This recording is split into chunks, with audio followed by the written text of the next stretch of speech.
My name is Sarah Mitchell, and I'm 28 years old. If you saw me walking down the street, you'd probably think I had it all figured out. Designer clothes, perfect posture, the kind of confidence that comes from never wanting for anything material. But here's the thing about appearances. They're the most elaborate lies we tell ourselves and others. I learned this lesson in the most expensive house in Beacon Hill, surrounded by people who shared my DNA but never my heart. The irony wasn't lost on me that I was writing this story in a coffee shop that cost more per cup than most people spend. On lunch, old habits die hard, I suppose. Even in my rebellion against everything my family represented, I still gravitated toward the finer things. Funny how privilege seeps into your bones, how it becomes part of your identity even when you desperately want to shed it like an ill-fitting coat. I grew up believing that love was supposed to be earned, not given freely. In the Mitchell household, affection came with conditions, strings attached like price tags on everything else we owned. My parents, Richard and Victoria Mitchell, were titans of Boston society. Dad built a pharmaceutical empire from nothing, and Mom curated our lives like museum exhibitions. They gave me everything money could buy and withheld the one thing it couldn't. The house on Beacon Hill was a monument to success. All marble columns and crystal chandeliers, oil paintings of ancestors who looked down at us with the same cold eyes that my parents possessed. 23 rooms of perfectly arranged emptiness, where every surface gleamed and every corner held shadows that whispered of loneliness. I used to count the steps between my bedroom and the library -40-7- and wonder if my parents had ever bothered to count the steps to my heart, my childhood memories. Read like a catalog of achievements rather than moments of joy. Piano recitals where Mom would nod approvingly from the audience, her smile never reaching her eyes. Academic awards that Dad would frame and hang in his study, adding them to the collection like trophies he'd won himself. Birthday parties that felt more like business networking events, where I'd smile for photographers while inside. I craved something I couldn't name. The worst part wasn't the absence of warmth. It was the substitution of material things for emotional connection. When I scraped my knee learning to ride a bike, I got a new dress instead of a hug. When I cried after my first heartbreak at 16, Mom took me shopping for jewelry instead of asking about my feelings. They seemed genuinely puzzled by my tears, as if emotions were foreign concepts they'd never learned to navigate. I excelled at everything I touched. Not because I was naturally gifted, but because achievement was the only language my parents understood. Straight A's, varsity tennis, student council president.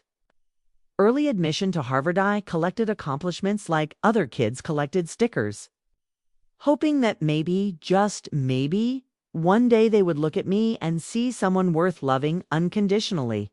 But success became its own prison. The higher I climbed, the more isolated I felt.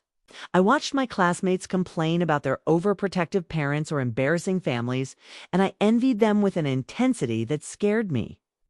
At least their parents cared enough to embarrass them. At least someone was paying attention to their lives beyond report cards and college applications. The realization that something was fundamentally wrong hit me during my freshman year at Harvard. I'd called home to share news about making Dean's List, and Dad's response was to ask about my internship applications. Mom got on the line to remind me about the charity gala we were attending over winter break. Neither asked how I was feeling, if I was making friends, if I was happy. The conversation lasted exactly 4 minutes and 37 seconds. I timed it. That night, sat in my dorm room listening to my roommate laugh on the phone with her mother, sharing silly stories about her day, complaining about professors, asking for advice about boys. Their conversation meandered for over an hour, full of comfortable silences and genuine laughter. I realized I'd never had a conversation like that with either of my parents. We spoke in bullet points and agenda items, never in the messy, beautiful language of actual human connection. College became my laboratory for understanding what normal families looked like. I studied my friends' relationships with their parents, like an anthropologist examining a foreign culture. I watched Sarah Chen FaceTime her mom while doing homework, sharing mundane details about her lunch or complaining about her chemistry professor. I observed how Marcus Williams could call his dad just to chat. No agenda required. These interactions fascinated and bewildered me in equal measure. During my sophomore year, started dating James, a pre-med student from Ohio, whose parents owned a small hardware store. First time he invited me home for Thanksgiving. I almost declined. I'd never experienced a holiday that wasn't meticulously orchestrated by event planners and catering companies. The thought of sitting around someone's actual dining room table, eating food prepared with love rather than hired expertise, terrified me. But curiosity won over fear, and I found myself in a modest two-story house where the furniture didn't. Match and family photos covered every available surface. James's mother, Linda, hugged me at the door, actually hugged me, not the air kiss greeting I was accustomed to. She asked about my flight, my classes, whether I was warm enough. These weren't interrogations disguised as small talk. She genuinely wanted to know. The weekend unfolded like a revelation. I watched his parents finish each other's sentences, saw his father's face light up when James told stories about his organic chemistry class. They argued about football teams and whose turn it was to do dishes. They laughed until they cried over embarrassing childhood stories. They existed in each other's space with an ease that I'd never witnessed, let alone experienced. Sunday morning, I found Linda in the kitchen making pancakes from scratch, flour dusting her apron.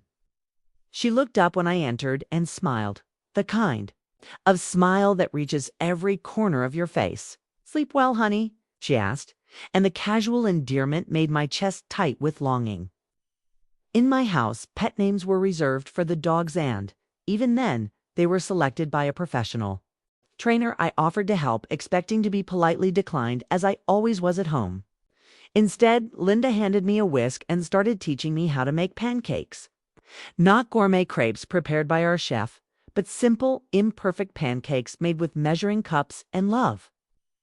When I inevitably made mistakes, she laughed and showed me again, her hand covering mine as she guided the whisk through the batter. That's when I broke down. Standing in that warm kitchen, surrounded by the smell of vanilla and the sound of genuine laughter from the next room, I started crying. Not the quiet, dignified tears I'd learned to shed in private, but ugly, wrenching sobs that came from somewhere deep inside me. Linda set down the bowl and wrapped her arms around me, asking no questions, demanding no explanations. She just held me while I mourned a childhood I'd never had. James found us there 20 minutes later, me still crying in his mother's arms while she stroked my hair and whispered that everything would be okay. He looked concerned, ready to spring into problem-solving mode, but Linda shook her head and mouthed later over my head. She understood instinctively that this wasn't something to be fixed or explained. A weight just needed to be felt. When I finally collected myself enough to speak, the story poured out of me like water through a broken dam. I told them about the empty conversations, the conditional affection, the way my parents looked through me rather than at me. I described the loneliness of growing up in a house full of people who shared my last name but never my life. I explained how I'd confused material generosity with love for so long that I'd forgotten what genuine care felt like. Linda listened without judgment, occasionally squeezing my hand or offering tissue. She didn't try to minimize my experience or suggest that I was being ungrateful. She simply acknowledged my pain as valid and real. When I finished talking, she looked me in the eyes and said something that changed my life. "Honey, you deserved better.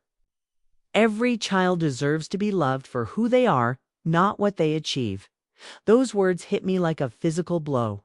In my family, love had always been transactional good, grades earned approval, perfect behavior resulted in privileges, achievements brought momentary attention. The idea that I was inherently worthy of affection just by virtue of existing was revolutionary. That Thanksgiving weekend became a turning point, though not in ways I initially expected. Instead of returning to school with renewed determination to win my parents' love, I found myself questioning everything I'd believed about family and worth. Linda's words echoed in my mind during late-night study sessions, challenging the fundamental assumptions that had shaped my entire worldview. I started therapy the following semester, something I'd resisted for years despite Harvard's excellent counseling services. I'd always viewed therapy as an admission of failure, another way to disappoint parents who expected perfection from their investment. But Dr. Martinez helped me understand that healing wasn't a weakness. It was the bravest thing I could do for myself. The sessions were brutal at first. Sitting in that small office with its soft lighting and box of tissues strategically placed within reach, I had to confront the reality that my childhood hadn't been the sophisticated upbringing I'd always described to others. It had been emotional. Neglect, dressed up in designer clothes, and exotic vacations. Dr. Martinez introduced me to concepts I'd never considered. She explained how children from emotionally distant families often become high achievers, desperately trying to earn love through performance. She helped me recognize the difference between genuine self-motivation and the compulsive need to please that had driven most of my decisions. Most importantly, she taught me that my parents' inability to show love wasn't a reflection of my worth. It was a limitation of their own emotional capacity. This revelation was simultaneously liberating and devastating. Liberating because it meant I could stop trying to be perfect enough to deserve their attention. Devastating because it meant accepting that the love I'd spent 20 years trying to earn might never come. No matter how successful I became or how perfectly I performed the role of ideal daughter, my relationship with James deepened during this period of self-discovery, though not without challenges. His natural warmth and emotional intelligence highlighted just how damaged my own emotional responses had become. I struggled with intimacy, always waiting for conditions to be attached to his affection. When he told me he loved me, I immediately started cataloging what I'd done to earn it, unable to simply accept that his feelings were freely given. He was patient with my learning process, though I could see the frustration in his eyes when I'd panic over small mistakes or withdraw, when things felt too good to be true. I'd been conditioned to believe that love was precarious, that it could be lost through insufficient achievement or imperfect behavior. The idea that someone could love me through my flaws and failures was foreign and terrifying. Spring break of junior year, I made a decision that would have been unthinkable a year earlier. I didn't go home. Instead of spending 2 weeks in the Beacon Hill house performing my role as the perfect daughter, I got a job at a local bookstore and stayed in Cambridge. It was the first time I'd ever chosen my own well-being over my parents' expectations. Mom called twice during those 2 weeks, both conversations lasting under 5 minutes. She asked when I was coming home, and when I explained that I was working, she sounded more confused than disappointed. "But darling, you don't need to work," she said, missing the point entirely. She couldn't understand that I wasn't doing it for money, was doing it for myself. Dad's response was more typical.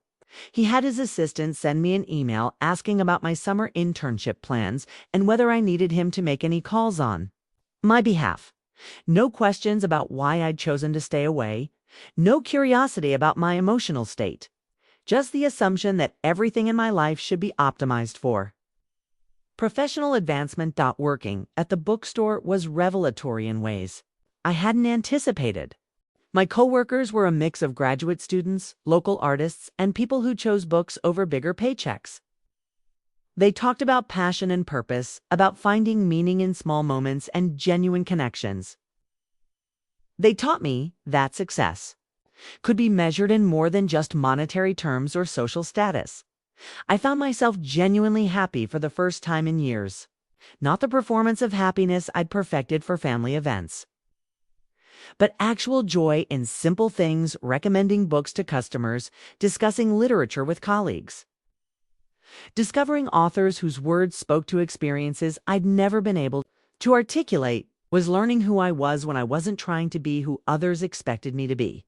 But this newfound peace was fragile. It shattered completely when I received the phone call that would change everything.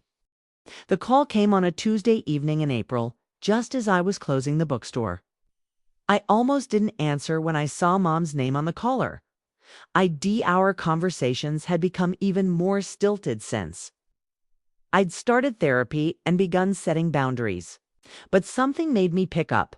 Perhaps intuition or simply the unusualness of her calling twice in 1 week. "Sarah, darling, you need to come home immediately." Her voice carried an unfamiliar tremor, a crack in the polished veneer I'd known my entire life. "Your father has had a heart attack. He's in intensive care at Massachusetts General." The words hit me like a physical blow, knocking the breath from my lungs. Despite everything, the emotional distance, the conditional love, the years of feeling, invisible he was still my father. The man who had taught me to ride a bike even if he'd never celebrated my scraped knees. The one who had attended every school event even if he'd spent most of them checking his phone. I drove to Boston in a haze, my hands shaking on the steering wheel as I navigated the familiar roads that led home. The hospital corridors smelled of disinfectant and despair, fluorescent lights casting everything in harsh, unforgiving brightness. I found Mom in the cardiac ICU waiting room, looking smaller and more fragile than I'd ever seen her. Her perfect composure had cracked, revealing the frightened woman underneath. "How is he?" I asked, settling into the uncomfortable plastic chair beside her. She didn't look at me when she answered, her gaze fixed on the closed doors that separated us from wherever Dad was fighting for his life. "They don't know yet. The damage was extensive. He collapsed in his office during a board meeting." Her voice was hollow, mechanical, as if she was reciting facts to keep herself from falling apart completely. "They're doing everything they can." We sat in silence for hours, surrounded by other families in various stages of crisis. I watched a woman about my age comfort her crying children, explaining in gentle terms that Grandpa was very sick. I observed an elderly couple holding hands, their faces etched with decades of shared joy and sorrow. These displays of genuine emotion and connection made our stilted politeness feel even more inadequate. Dr. Patel, the cardiologist, finally emerged around midnight with news that was neither devastating nor reassuring. Dad had stabilized, but the next 48 hours would be critical. The heart attack had been severe, and even if he recovered, there would likely be permanent damage. He was unconscious, connected to machines that beeped and hummed with artificial life. When we were finally allowed to see him, I was shocked by how vulnerable he looked. This man who had commanded boardrooms and built an empire appeared frail, and ordinary in the hospital bed, his skin gray and his breathing labored. All his power and authority had been reduced to numbers on monitors and the steady drip of 4 medications. Mom broke down when she saw him. Her carefully constructed facade crumbling completely. She reached for his hand and began talking to him in a voice I'd never heard before, soft, vulnerable, filled with 25 years of words she'd apparently been saving. She told him about the garden she'd been planning, about the trip to Italy they'd discussed but never taken, about how much she needed him to fight. I stood in the doorway, watching this private moment between my parents and realizing I was witnessing something I'd never seen before. Genuine emotion from my mother. Not the performed sentiments appropriate for social situations, but raw, honest fear and love. It was beautiful and heartbreaking and completely foreign to everything I thought I knew about my family. That night, stayed at the hospital while Mom went home to shower and change clothes, sitting beside Dad's bed in the quiet hours before dawn. I found myself talking to him for the first time in years, really talking. Not just exchanging pleasantries about grades and achievements. I told him about James, about therapy, about the bookstore, and how working there had taught me things Harvard never could. I talked about the loneliness of growing up in our house, about feeling like a project rather than a daughter. I explained how his distance had shaped me, how I'd spent most of my life trying to earn his attention and approval. I told him I was angry, that I resented the emotional poverty of our relationship. but that I also loved him despite everything. I don't know if you can hear me, I whispered, but I need you to know that I forgive you. I don't understand why showing love was so hard for you and Mom, but I forgive you anyway. And I need you to fight because there's still time for us to figure this out. The machines continued their steady rhythm, indifferent to my words. But speaking them aloud felt like releasing a weight I'd carried for 20 years. Dad woke up. On Thursday morning, while I was dozing in the chair beside his bed, the first thing he saw when his eyes opened was my face, and for a moment, his expression held something I'd never seen before: unguarded relief that I was there. Not pride in my achievements or assessment of my appearance, but simple gladness at my presence. "Sarah," he whispered, his voice hoarse from the breathing tube they'd removed hours earlier. His hand moved slightly on the blanket, and without thinking, I reached over and took it in mine. His fingers were cold and weak, but they squeezed back with surprising strength. "I'm here, Dad. Mom's here too. We're not going anywhere." The words came out automatically, but as I spoke them, I realized they were true. Despite everything, despite the years of emotional distance and conditional love, I couldn't imagine being anywhere else in that moment. He nodded slightly, his eyes filling with tears that I'd never seen him shed. "I heard you," he said so quietly I had to lean closer to catch the words. "Last night I heard everything you said." My heart stopped. The idea that he'd been conscious during my emotional confession, that he'd heard me pour out years of hurt and longing, was both terrifying and liberating. I'd spent so long hiding my true feelings behind perfect behavior that having him witness my raw honesty felt like standing naked in a spotlight. "Dad, I started to apologize, to take back the hard truths I'd spoken in the darkness, but he shook his head weakly. "No, don't apologize. You were right about everything." His words came in short bursts, punctuated by labored breathing. "I failed you. We both did. We gave you everything except what mattered most." Mom chose that moment to return, carrying coffee and looking more put together after her brief trip home. She stopped short when she saw Dad was awake, her face cycling through relief, joy, and something that looked almost like fear. The three of us hadn't been in the same room for an emotionally honest conversation in as long as I could remember. "Richard," she breathed, rushing to his bedside. She kissed his forehead gently, a gesture so tender it made my chest ache. I'd seen my parents exchange thousands of social kisses over the years, but this was different. This was real affection, unperformed and genuine. "Victoria," he whispered back, and the way he said her name carried decades of history I'd never been privy to. "We need to talk. All of us. There are things I need to say." The next hour was unlike anything that had ever happened in our family. Dad, still weak but determined, began to speak about his own childhood, something he'd never shared before. He told us about growing up poor in South Boston, about a father who worked 3 jobs and a mother who showed love through sacrifice rather than words. He explained how building his company had been driven not just by ambition, but by a terror of returning to that poverty. A fear so consuming it had shaped every decision he'd made. "I thought providing for you was the same as loving you," he said, his eyes moving between Mom and me. "My father never told me he loved me, but he worked himself to death to keep us fed and housed. I thought that was what fathers did, build empires for their children to inherit." Mom was crying openly now, mascara streaking down her cheeks in a way that would have horrified her under normal circumstances. "I thought love was weakness," she added, her voice barely audible. "My mother always said that successful people didn't have time for sentiment, that emotions were luxuries we couldn't afford if we wanted to maintain our position in society." I listened to my parents dissect their own childhoods, understanding for the first time that their emotional distance hadn't been malicious, had been learned. They'd both been raised by people who equated love with weakness, who believed that providing material security was sufficient expression of care. They had given me what they thought love looked like: based on their own limited understanding. This revelation didn't erase 20 years of loneliness, but it provided context that began to heal something deep inside me.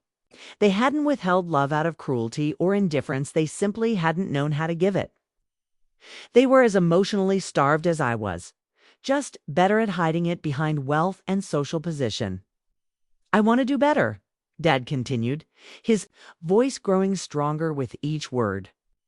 I don't know how much time I have left, but I want to spend it learning how to be the father you deserved all along. Recovery was slow and filled with setbacks that tested all of us in different ways. Dad spent 2 weeks in the hospital, followed by months of cardiac rehabilitation and lifestyle changes that transformed our family's entire dynamic. For the first time in my life, I saw my parents as vulnerable human beings rather than the untouchable figures they'd always seemed to be. I took a leave of absence from Harvard to help during the initial recovery period, a decision that surprised everyone, including myself. The old Sarah would have maintained her academic schedule, visiting dutifully, but prioritizing her achievements over family crisis. But therapy had taught me that sometimes the most important lessons happen outside of classrooms. Living at home again felt strange after years of independence, but it was a different house than the one I'd grown up in. The sterile perfection remained, but the atmosphere had shifted. Dad couldn't work his usual 14-hour days, which meant he was present in ways he'd never been before. Mom canceled her social commitments to focus on his care, revealing a nurturing side I glimpsed only briefly in the hospital. We established new routines that centered around connection rather than efficiency. Breakfast became a family meal, instead of grab-and-go individual schedules. Dad would read the newspaper aloud, commenting on articles and asking for our opinions. Mom started cooking simple meals, hesitant at first but growing more confident as we praised her efforts. These weren't gourmet creations like our chef had prepared, but they were made with intention and love. The conversations were awkward at first. We were all learning a new language, trying to express feelings we'd spent decades suppressing or ignoring. Dad would start to revert to business mode, asking about my grades or internship prospects, then catch himself and ask instead how I was feeling or what I was reading for pleasure. Mom struggled with small talk that wasn't social posturing, but she gradually learned to ask genuine questions about my life and interests. James visited frequently during this period, and I watched my parents see him through new eyes. Instead of evaluating his resume or family connections, they began to notice his kindness, his patience with my emotional volatility, the way he made me laugh during the most stressful moments. Dad started asking him about his medical studies, not as an interview, but out of genuine curiosity about his passion for healing. One evening in June, found Dad in the library reading a book about emotional intelligence, something that would have been unimaginable 6 months earlier. He looked up when I entered, and instead of pretending he wasn't studying how to better connect with people, he held up the book sheepishly. I'm a slow learner, he said, but I'm trying to catch up on 28 years of missed opportunities. Sat in the chair across from his desk, the same spot where I'd received countless lectures about grades and behavior over the years. But this time felt different, more equal, less like a performance review. It's not about catching up, I told him. It's about moving forward together. He nodded, setting the book aside. I've been thinking about something you said in the hospital, about feeling like a project rather than a daughter. I want you to know that you were never just a project to me. You were my greatest accomplishment, but not because of anything you achieved, because of who you are. The words hung between us, imperfect but genuine. I could see him struggling with the unfamiliar territory of emotional expression, searching for language he'd never learned to speak fluently. But the effort itself was meaningful, more valuable than perfectly crafted sentiment would have been. I love you too, Dad, I said, and the simplicity of those words felt revolutionary. Not I love you because or I love you when, just unconditional acceptance and affection. That summer became a masterclass in relearning how to be a family. We made mistakes, constantly old patterns would resurface. Conversations would become stilted. Moments of genuine connection would be followed by awkward retreats into familiar formality. But we kept trying, kept pushing through the discomfort. Of emotional honesty, Mom surprised me most of all. Beneath her polished exterior, I discovered someone who was deeply curious about the world, who read voraciously and had opinions about everything from art to politics that she'd never shared. In social settings, she began asking me about my therapy sessions, not to judge or fix, but to understand how I was learning to navigate emotions she'd never been taught to process. By August, our family had established a new rhythm that felt tentatively sustainable. Dad was cleared to return to work part-time. Mom had started volunteering at a literacy program, and I was preparing to return to Harvard for my senior year. But the prospect of leaving felt different this time. Instead of escaping back to school, I was stepping away from a family that had finally begun to feel like home. The night before I was scheduled to drive back to Cambridge, Mom knocked on my bedroom door. She was holding a small wrapped box and looking nervous in a way I'd never seen before. Throughout my childhood, gift-giving had been handled by personal shoppers and assistants. Expensive but impersonal tokens that reflected good taste rather than genuine thought. "I wanted to give you something before you left," she said, sitting on the edge of my bed. "I made it myself." Inside the box was a simple silver necklace with a small pendant book, hand engraved with the words Chapter 1 on one side and Sip Love Mom on the other. It wasn't expensive or flashy, but it was perfect in a way that brought tears to my eyes. She had remembered my love of reading, my work at the bookstore, my belief that every day was a chance to start a new story. "I know I missed a lot of chapters in your story," she said softly, "but I'd like to be part of whatever comes next, if you'll let me." I hugged her then, really hugged her, and felt her arms tighten around me with an urgency that spoke of years, of suppressed maternal instinct. We stayed like that for several minutes, making up for decades of restrained affection with one extended embrace. Senior year felt like a bridge between the person I'd been and the person I was becoming. My relationship with my parents continued to evolve through weekly phone calls that actually resembled conversations. Care packages that included handwritten notes instead of just expensive items, and weekend visits that focused on spending time together rather than checking achievements off a list. James and I grew closer as I learned to accept love without constantly questioning whether I deserved it. He met my parents several times during this period, and I watched them all learn to navigate relationships based on genuine affection rather than social utility. Dad would ask James about his research, not to network, but because he was genuinely interested in his future son-in-law's passions. Mom would fuss over whether he was eating enough.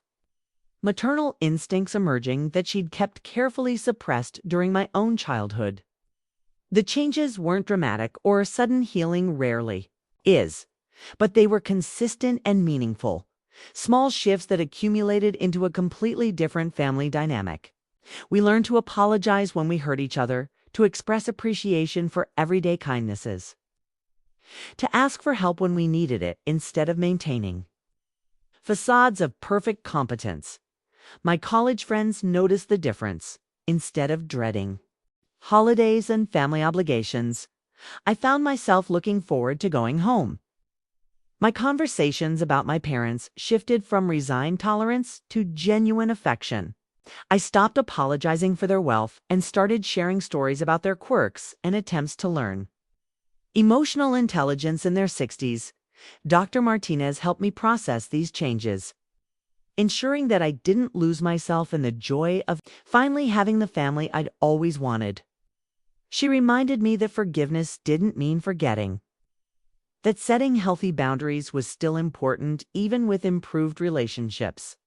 Most significantly, she helped me understand that my parents' transformation didn't invalidate my childhood pain, just provided hope for the future.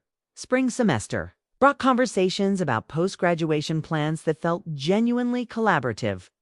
For the first time in my life, Instead of Dad mapping out my career trajectory, we discussed my interests and values. Instead of Mom worrying about how my choices would reflect on the family reputation, she asked what would make me happy and fulfilled. I had been accepted to several graduate programs and received job offers from prestigious firms. I found myself drawn to something completely unexpected, working for a nonprofit that provided educational resources to underprivileged communities. It wasn't the path anyone would have predicted for Richard Mitchell's daughter, but it felt authentically mine in a way that nothing else ever had. The conversation about my future career choice took place in our dining room on a Sunday in March. Sunlight streaming through the tall windows and casting everything in warm golden tones. I had rehearsed various versions of this announcement for weeks, still carrying some fear that choosing meaning over money would disappoint my parents. Even after months of positive changes, I've made a decision about next year. I began setting down my coffee cup with hands that trembled slightly. I'm going to work for Boston Literacy Partners. It's a nonprofit that provides reading programs for adults who never learn properly. The salary is about a tenth of what Goldman Sachs offered, but it's what feels right for me. I braced myself for the familiar arguments about wasted potential and squandered opportunities. Instead, Dad leaned back in his chair and smiled, not the polite smile of social situations, but a genuine expression of pride that reached his eyes. "Tell us about the work," he said simply. "What drew you to it?" Over the next hour, I explained how volunteering at the Literacy Center during my semester off had opened my eyes to a different kind of success. I described working with Maria, a 50-year-old housekeeper who had hidden her illiteracy for decades, and watching her face light up when she read her first complete sentence. I talked about the dignity that came with meaningful work, the satisfaction of using my education to serve people who had been overlooked by systems designed to benefit people like us. Mom asked thoughtful questions about the organization's structure and impact. Dad wanted to know about the challenges facing adult learners and how technology might help address them. Neither suggested that I was throwing away my expensive education or failing to maximize my earning potential. Instead, they listened with the kind of attention I'd always craved, treating my passion as valid and important.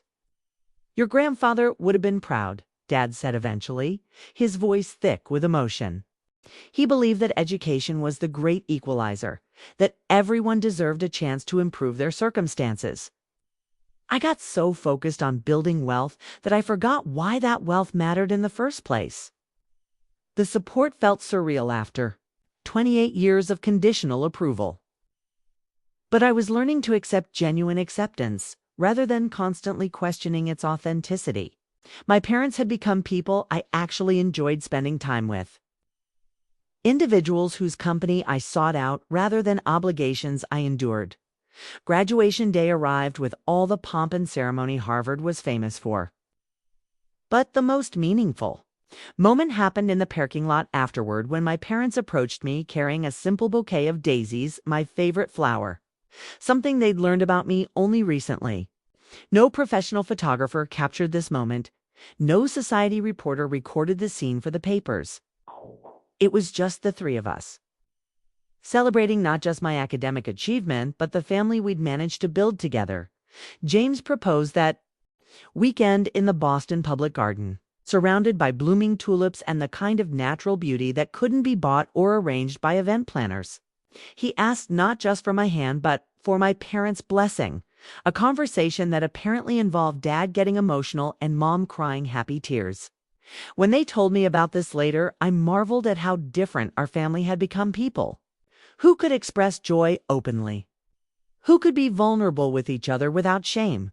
The engagement party Mom insisted on throwing was unlike any social event our family had ever hosted.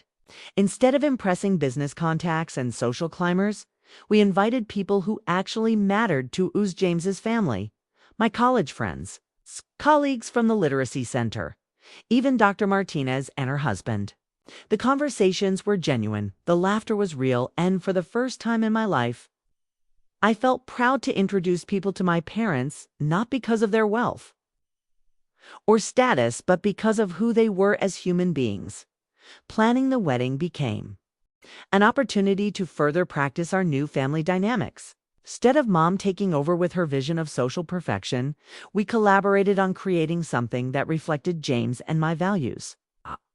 Dad offered to help with expenses but didn't try to control decisions. Mom provided guidance but respected our choices even when they differed from what she would have selected. The wedding was set for October, giving us 6 months to plan something that would honor both our families while staying true to ourselves. James's parents, Linda and Tom, integrated seamlessly into the planning process, bringing their warmth and practical wisdom to balance my family's tendency toward elaborate execution. Watching the 4 parents work together highlighted just how much mine had changed. They were learning to be collaborative rather than controlling, supportive rather than directing. I started my job at Boston Literacy Partners in June, diving into work that challenged me in ways my privileged education never had. Working with adult learners required patience, empathy, creativity skills that couldn't be measured on standardized tests or enhanced by expensive tutoring. My first student was David, a 43-year-old construction worker who had dropped out of school in 3rd grade to help support his family. His determination to read bedtime stories to his own children moved me to tears on multiple occasions. Dad surprised me by taking genuine interest in my work. Not just polite inquiries, but detailed questions about reading methodologies and educational theory. He started volunteering with the organization's financial literacy program, using his business expertise to help students understand budgeting and banking. Watching him explain compound interest to someone who had never had a savings account, I saw him discover the same joy in meaningful service that I had found. Mom found her own path to purpose through the wedding planning, but not in the ways I expected. Instead of obsessing over social impressions, she threw herself into researching sustainable vendors and ethical suppliers. She learned about fair trade flowers and locally sourced catering, approaching the event as an opportunity to align our celebration with our values rather than simply showcase our wealth. The most profound change came in July, when I received news that would have devastated the old version of our family. I had been selected for a Fulbright scholarship to study literacy programs in rural Kenya, an opportunity that would require postponing the wedding and leaving the country for 2 years. Under the old dynamics, this would have created conflict. Mom would have worried about social embarrassment. Dad would have questioned the career implications, and I would have felt torn between personal growth and family expectations. Instead, when I nervously announced the opportunity over Sunday dinner, both parents immediately encouraged me to accept. "This is incredible," Mom said, her eyes shining with pride.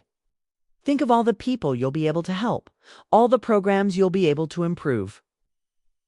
Dad nodded enthusiastically, already asking about the research I'd be conducting and how it might be applied to programs back home. James's reaction was equally supportive, though tinged with the natural sadness of a long separation.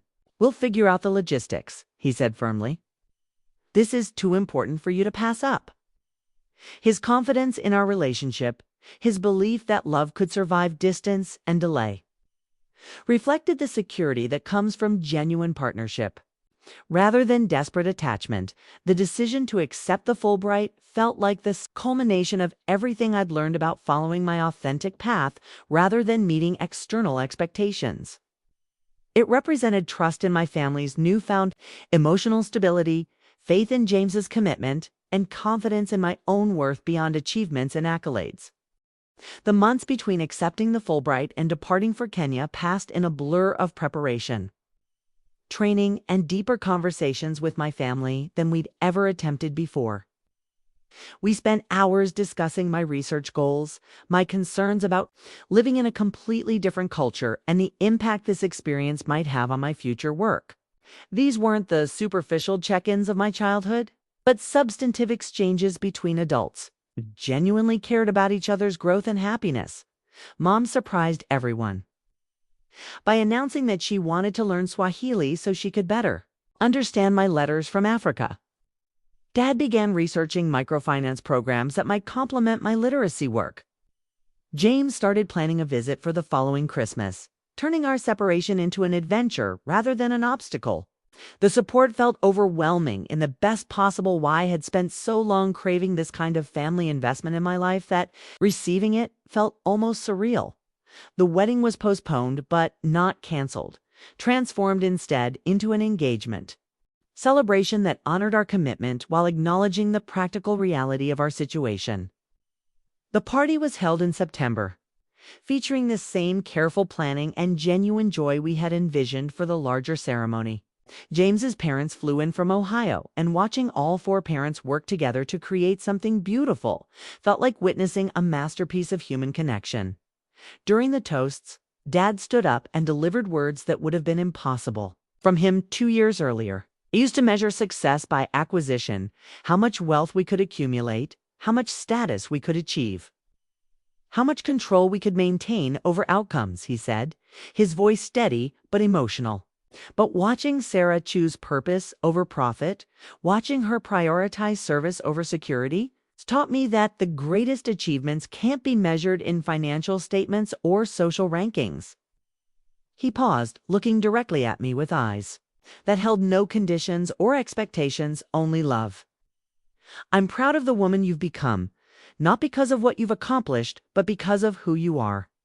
Your mother and I failed to give you unconditional love when you were growing up, but we're learning to give it now. And we want you to know that no matter where your path takes you, you carry our love with you freely given, no strings attached. Mom followed with her own speech, shorter but equally meaningful.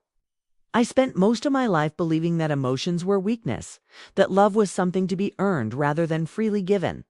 Sarah, you taught us that vulnerability is actually strength, that connection requires courage we never learned to show. Thank you for being patient with us while we figured out how to be the parents you deserved all along. The evening concluded with dancing to music that spanned generations. James's grandmother teaching my father swing steps while Mom laughed at their attempts to keep rhythm.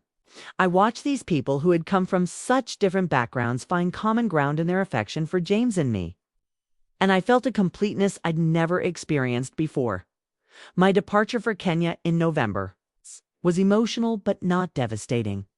Instead of the tearful goodbyes I'd expected, my family sent me off with confidence and excitement, treating my adventure as an opportunity for growth rather than an abandonment. Dad had arranged for a laptop and reliable internet connection, so we could maintain regular contact. Mom had packed care packages with comfort foods and handwritten notes.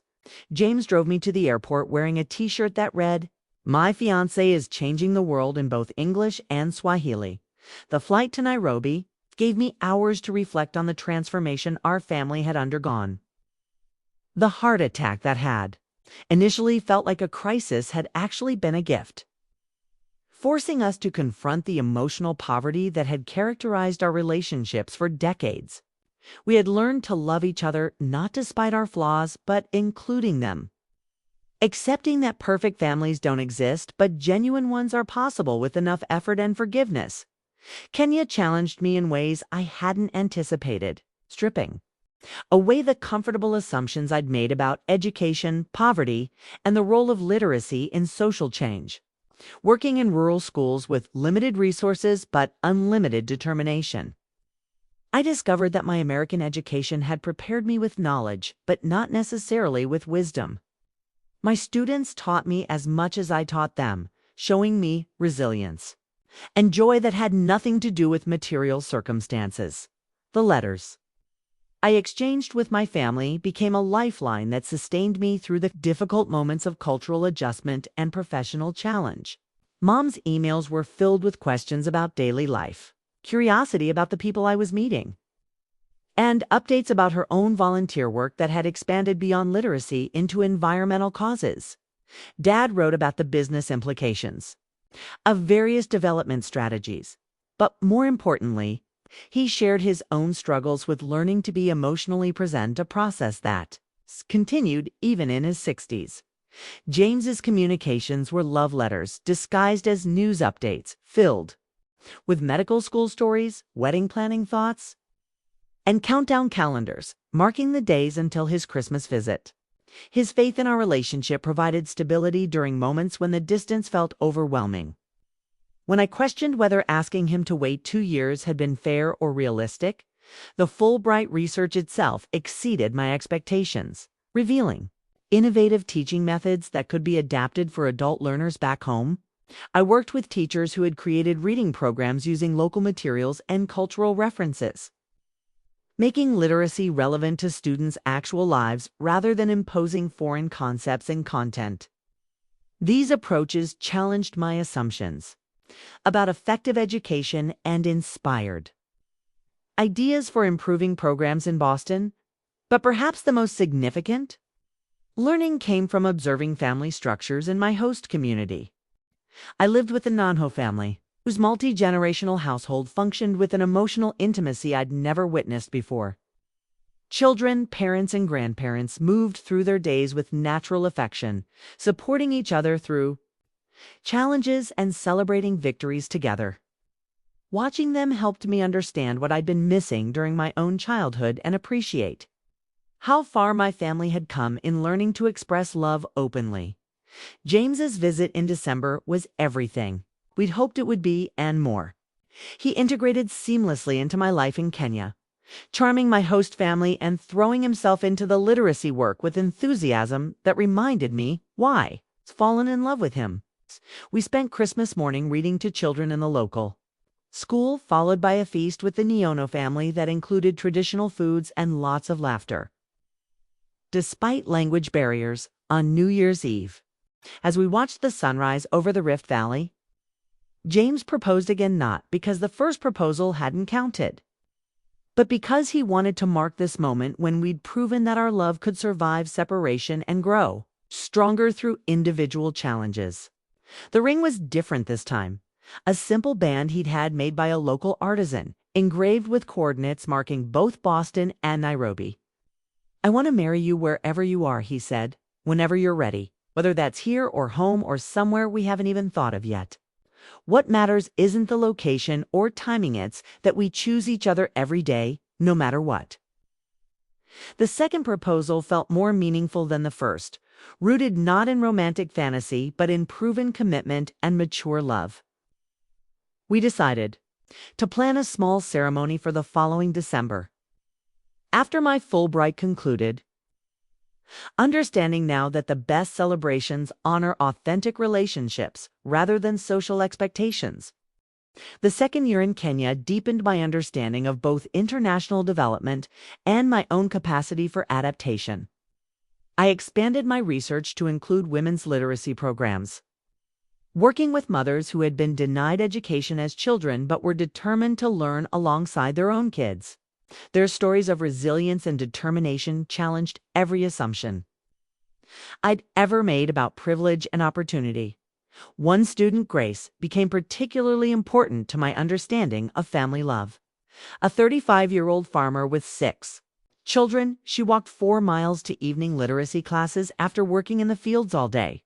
When I asked why she was willing to make such sacrifices, she explained that education would help her advocate for better schools in her community, ensuring her children had opportunities she'd never received.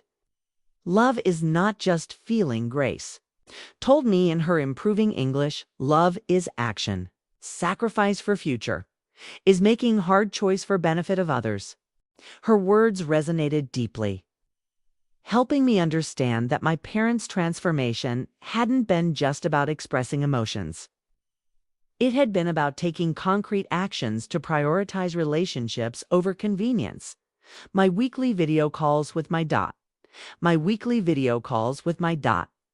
family became cherished rituals that kept me connected to home while allowing me to share my African experiences. Dad had continued his volunteer work at the Literacy Center and was now serving on their board of directors, applying his business skills to expand programs throughout Massachusetts. Mom had started a book club focused on African literature, preparing for my return by learning about the continent that was shaping my worldview. The most profound change was in our communication style. Instead of the stilted check-ins of my childhood, Our conversations flowed naturally between serious topics and silly observations, family news, and philosophical discussions. We had learned to disagree respectfully, support each other's choices even when we didn't fully understand them, and express affection without embarrassment or reservation. James completed his second year of medical school with honors while maintaining our long-distance relationship with a maturity that impressed everyone who knew us. His letters evolved from desperate missing me to genuine excitement about our separate growth, understanding that individual development strengthened rather than threatened our partnership. He had started volunteering with Doctors Without Borders, inspired partly by my international experience and partly by his own desire to serve underserved populations. As my Fulbright drew to a close, I began planning not just my return, but the application of everything I'd learned to literacy work back home. The Kenyan teaching methods I'd studied could be adapted for Boston's immigrant communities. The family-centered approach to education I'd observed could help American programs better serve adult learners who were also parents. My final project involved creating a comprehensive guide for cross-cultural literacy education, documenting innovative teaching strategies that could be implemented in diverse communities. The work felt like a bridge between my two worlds, a way to honor the generous teachers and students who had welcomed me into their lives while contributing to positive change back home. The farewell ceremonies were emotionally overwhelming, filled with gratitude and sadness in equal measure. The Nyono family had become my African parents, providing wisdom and support that complemented what I'd received from my biological family. Grace and the other literacy students had become sisters, women whose courage and determination would inspire my future work for decades to come. Flying home felt different from my departure 2 years earlier. Instead of leaving behind a family I was still learning to connect with, I was returning to people who had proven their love through consistent support, encouragement, and patience. Instead of uncertainty about my future, I carried clear vision about meaningful work that aligned with my values and skills. The Boston I returned to in December felt both familiar and foreign after 2 years abroad. The city's wealth and efficiency impressed me after rural Kenya, but the pace and materialism also felt overwhelming. I found myself viewing my hometown through new eyes, noticing inequality and missed opportunities I'd previously overlooked. My family's greeting at Logan Airport was everything I'd hoped for and more. Mom cried when she hugged me, not the restrained tears of social propriety, but genuine emotion that she no longer tried to hide. Dad's embrace lasted longer than any physical affection I remembered from childhood, and his whispered welcome home carried decades of unspoken love. James was there too, looking older and more serious after 2 years of medical training. But his smile held all the warmth and devotion I carried in my heart across continents. The house on Beacon Hill remained materially unchanged, but felt completely different emotionally. Family photos now included candid shots alongside formal portrait images of Dad volunteering at the Literacy Center, Mom laughing at James's parents' kitchen table, the 4 of us looking genuinely happy then perfectly posed. The sterile perfection of my childhood had given way to lived in comfort that reflected actual human habitation. Our first family dinner was a masterpiece of evolved communication. Instead of formal interrogation about my experiences, we had flowing conversation that moved naturally between serious topics and playful banter. Dad asked thoughtful questions about sustainable development. Mom wanted to know about the literature I'd read. And everyone listened with genuine curiosity rather than waiting for their turn to speak. I shared stories about Grace and her determination to learn about teaching methods that had revolutionized my understanding of education, about the Nyono family's generous hospitality. But more importantly, I talked about how the experience had changed me, building confidence in my ability to adapt and contribute, deepening my commitment to meaningful work, strengthening my appreciation for family love that I'd once taken for granted. James and I spent hours catching up on 2 years of individual growth. sharing experiences that had shaped us during our separation. He had excelled academically while developing a passion for emergency medicine. Inspired by his volunteer work and his desire to serve populations that lacked adequate health care, we discovered that distance had matured our relationship, transforming desperate attachment into secure partnership. Planning our wedding felt effortless after everything we'd been through together and separately. We chose a small ceremony in the Beacon Hill House's garden, surrounded by people who had supported us through challenges and celebrated our individual achievements. The guest list reflected our values: family members, close friends, colleagues from our respective service work, and James's medical school classmates who had become like siblings to us. Mom and Linda collaborated on arrangements with the easy friendship they developed over 2 years of regular communication. Dad and Tom bonded over their shared pride in their children's unconventional choices, finding common ground despite their different backgrounds and perspectives. Watching our families blend reminded me daily that love multiplies when it's freely given rather than carefully rationed. I started working at Boston Literacy Partners immediately upon my return, bringing Kenyan teaching methods to programs serving immigrant communities throughout the city. My international experience had prepared me for the cultural sensitivity required to work with students from dozens of different countries, all united by their determination to build better lives through education. The work felt like coming home professionally, using skills I developed abroad to serve populations that had been overlooked by systems designed for people like me.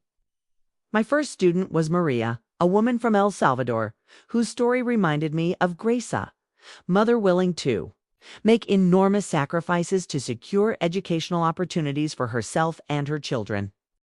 The wedding took place on a perfect October afternoon, with golden light filtering through the trees in our garden and the scent of Mom's roses filling the air. Unlike the elaborate society events my family had hosted throughout my childhood, this celebration felt intimate and authentic, focused on the relationships being honored rather than the impression being made. James looked handsome in his simple navy suit, but more importantly, he looked happy genuinely, unselfconsciously joyful in a way that made my heart race with gratitude and love. I wore my grandmother's wedding dress, altered to fit perfectly, carrying a bouquet of daisies that Mom had grown herself. The simplicity felt revolutionary after a lifetime of excess. Dad walked me down the aisle with tears in his eyes. Not the restrained emotion of social obligation, but genuine feeling that he no longer tried to hide. When the officiant asked who gave me in marriage, he responded with words we'd crafted together.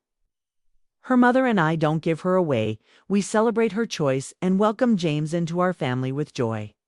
The vows we exchanged were personal and specific, reflecting 2 years of proven commitment and individual growth.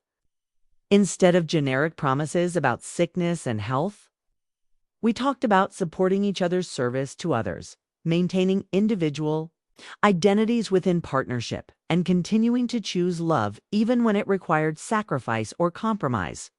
James promised to be my anchor when international work took me far from home, and to be my adventure partner when opportunities arose for us to serve together. I promised to support his medical calling even when it meant long hours and emotional demands, and to share my own work in ways that strengthened rather than competed with our relationship. The reception was everything we'd envisioned: casual elegance that prioritized connection over impression. Dad gave a toast that would have been impossible from him 5 years earlier, talking about the privilege of watching me become the woman I was meant to be rather than the daughter he'd expected me to become. Mom spoke about learning that love is a verb, not just a feeling, and thanked James for teaching our family how to express affection daily rather than reserving it for special occasions. Linda and Tom shared stories about welcoming me into their family, about watching James grow into the kind of man who could love someone enough to support their dreams even when those dreams required sacrifice. Their words reminded everyone present that marriage isn't just about two people, but about the families and communities that support lasting partnership. We danced to music that spanned generations and cultures. From big band standards that Dad requested to African songs I learned in Kenya. The evening concluded with sparklers and laughter, casual conversation, and genuine hugs. It's a kind of celebration that leaves everyone feeling more connected to each other rather than simply entertained. Our honeymoon was a working trip to Guatemala, where we volunteered with a medical mission that provided both healthcare and literacy services to rural communities. Spending our first week as a married couple in service to others felt like the perfect beginning to a partnership built on shared values rather than just personal attraction. Working alongside James in the field revealed new dimensions of his character and competence, while he saw me navigate cross-cultural challenges with skills I developed during my Fulbright.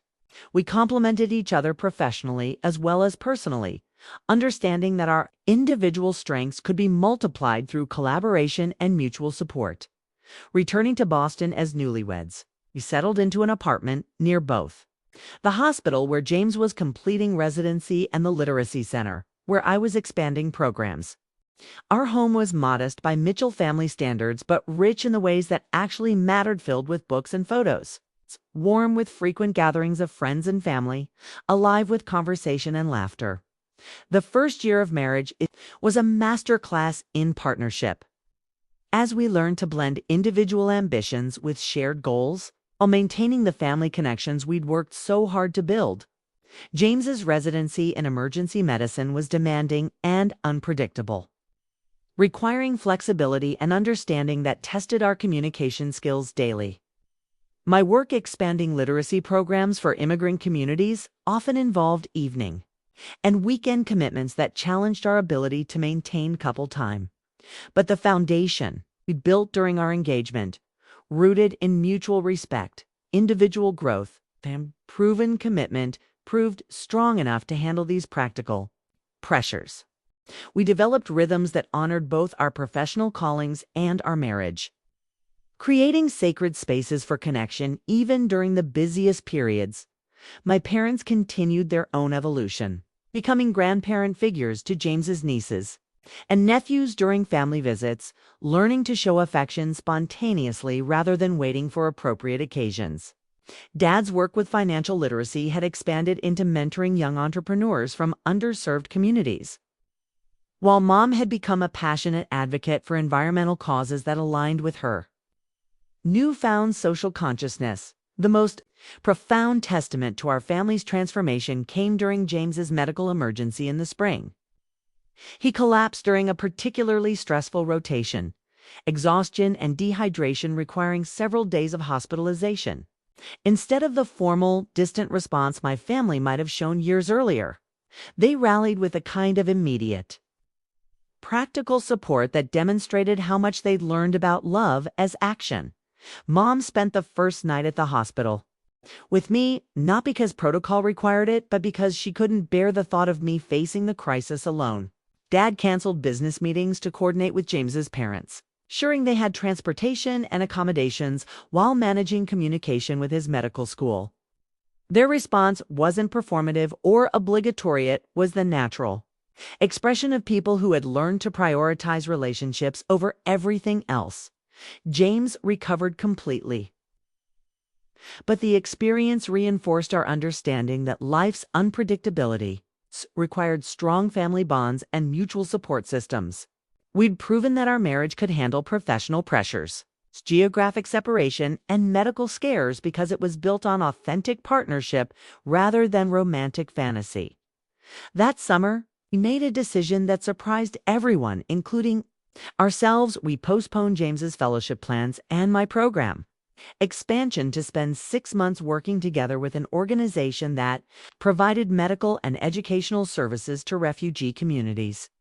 The opportunity arose suddenly, and instead of analyzing it to death or consulting everyone we knew, we simply said yes. The work was challenging but deeply fulfilling, allowing us to combine our individual skills in service of populations that had lost everything but maintained hope for better futures. We lived in simple accommodations, worked long days in difficult conditions, and discovered that hardship shared was easier to bear than comfort experienced in isolation. Working with refugee families reminded us daily that love, resilience, and determination transcend all cultural and economic boundaries. Children who had fled violence still laughed and played. Parents who had lost everything still sacrificed for their kids' education. Elderly people who had survived unimaginable trauma still offered wisdom and kindness to strangers. Their examples inspired us to maintain perspective about our own challenges and opportunities. Letters from home during this period reflected how much our family relationships had deepened. Instead of formal updates about social events and business developments, we received genuine expressions of miss and pride, detailed accounts of daily life, and thoughtful questions about our experiences. The communication felt effortless and natural, the kind of ongoing conversation that sustains relationships across distance and time. Dad wrote about attending a literacy graduation, where one of his students read a letter she'd written to her daughter, expressing dreams and aspirations she'd never been able to articulate before learning to read. Mom shared details about her environmental work, including a community garden project that was teaching urban kids about sustainable agriculture. Their letters revealed people who had found purpose beyond wealth, accumulation, and social status. Returning from our refugee work felt like completing a circle that had begun with Dad's heart attack 5 years earlier. We came back to Boston with deeper understanding of our own privileges and responsibilities, clearer vision about how to use our advantages in service of others, and stronger appreciation for the family bonds we'd worked so hard to build and maintain. James's fellowship in emergency medicine began that fall, while I accepted a position directing literacy programs for the entire New England region. Our work remained demanding but felt aligned with our values in ways that made the long hours and challenging cases meaningful rather than simply exhausting. We had learned to measure success by impact rather than income, fulfillment rather than status. My parents had continued their own journey toward purposeful living. Dad's mentoring work had led to his joining the board of a microfinance organization, while Mom's environmental advocacy had evolved into policy work at the state level. They approached these commitments with the same intensity they'd once reserved for wealth accumulation, but the motivation was completely different: service rather than acquisition, contribution rather than consumption. The most significant development came when they announced plans to downsize from the Beacon Hill mansion to a smaller home that better reflected their current values and needs. The decision surprised everyone who knew them, but it made perfect sense to those of us who had witnessed their transformation. The big house had been a symbol of success that no longer defined them. They wanted to live more simply and give more generously. Our weekly family dinners continued, but now they rotated between homes and sometimes included other people who had become important to James's colleagues. My literacy students who had become friends, Dad's mentees who needed family support. The gatherings reflected our understanding that love multiplies when it's shared rather than hoarded. James and I had started talking about children, conversations that felt completely different from the strategic family planning I'd observed. Growing up, we discussed parenting philosophies, educational values, and how to raise kids who understood both privilege and responsibility. These weren't theoretical discussions, but practical preparation for sharing the love we'd learned to give and receive. One evening in November, as we sat around Mom and Dad's new kitchen table, smaller than the formal dining room of my childhood, but infinitely warmer, I looked around at the faces of people who had learned to love unconditionally, forgive generously, and support authentically. James was laughing at something Dad had said while helping Mom clear dishes. The scene was ordinary and extraordinary simultaneously. "You know what I realized?" I said, interrupting the comfortable chatter. "We actually became a family. Not just people who share DNA or live in the same house, but people who choose each other every day." Dad reached over and squeezed my hand, his eyes bright with unshed tears. It only took us 32 years to figure it out, he said, but better late than never. Mom nodded, her smile radiant with contentment that had nothing to do with external validation. We gave you everything except what mattered most, she admitted, but somehow we all learned to find it anyway.